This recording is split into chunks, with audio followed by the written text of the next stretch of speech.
Let's say it's in the middle of a heat wave here in Long Beach, and you called your mom to check in. She says she's fine, but when you ask if she's got the air conditioning on, she doesn't really want to say and end up really saying, I don't want to run up the bill. I don't want to turn on the AC. That conversation is happening in houses all over right now and throughout the summer season, likely. And so I made this video to talk about this. My name is Chrysler. I'm with Right at Home Long Beach, where we talk about senior care, aging, and how to help the people you love stay safe and independent at home. So let's start with why this actually matters more for older adults than it does for the rest of us. As we age, our bodies get less efficient at regulating temperature. And really, that's not me being dramatic. That's just how it works. The CDC reports that adults over 65 are at significantly higher risk of heat-related illnesses, partly because the body can't adjust to heat as quickly, and also partly because they take a lot of different medications, blood pressure meds, certain antidepressants, even some maybe allergy medications can make it harder for the body to cool itself down or mask or really mask the warning signs of heat. So your dad could be sitting in a hot house, getting dehydrated, and not even feeling hot the way you or I would. And this catches families off guard. Here's what most families don't realize. There's a difference between heat exhaustion and heat stroke. And it matters because one of them is an emergency. So heat exhaustion, that's where your body's overheating.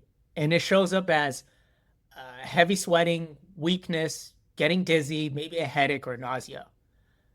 It's uncomfortable, but usually you can cool the person down, get them water, and they recover. Now, heat stroke is different. That's when the body's temperature regulation basically shuts down.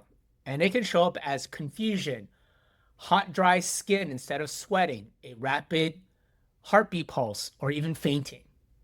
Heat stroke is a 911 call every time. I want to make sure you catch this part now because it's a thing that trips families up the most. That confusion from a heat stroke can look a lot like mom's just having a confused day, especially if she already has some memory issues or some symptoms of that.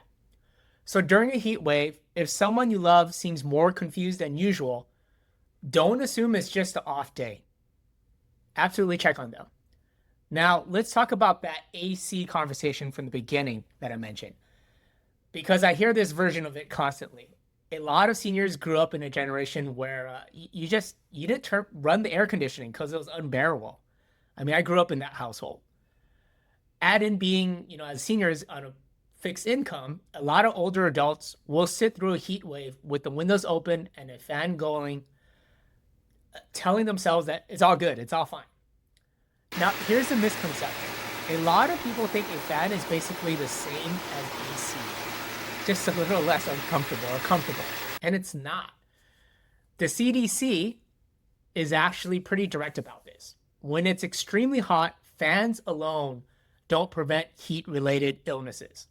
And in some cases, they can make things worse by blowing hot air around. So if you're an adult child listening to this right now, this is a part I'd actually act on. If your parent is hesitant about running the AC because of cost, that's a conversation worth having directly.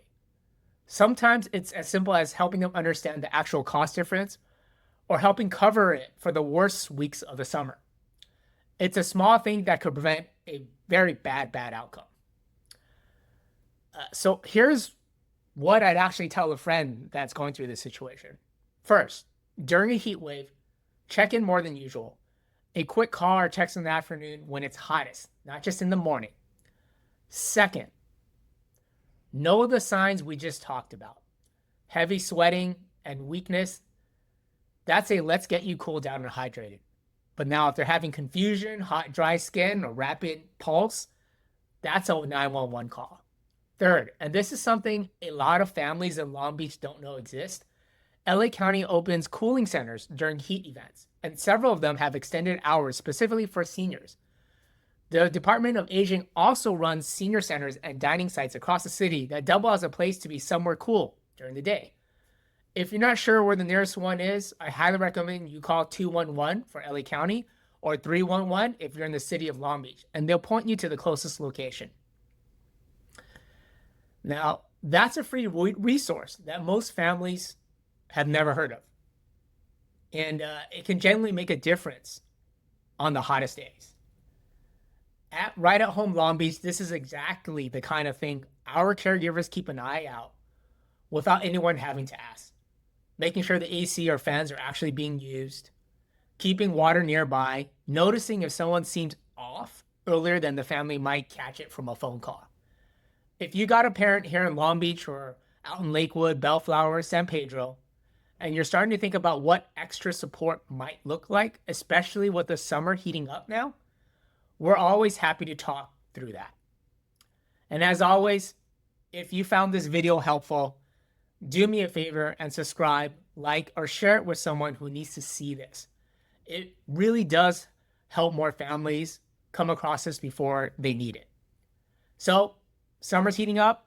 As I always tell people all the time, stay cool out there, and I'll see you on the next one.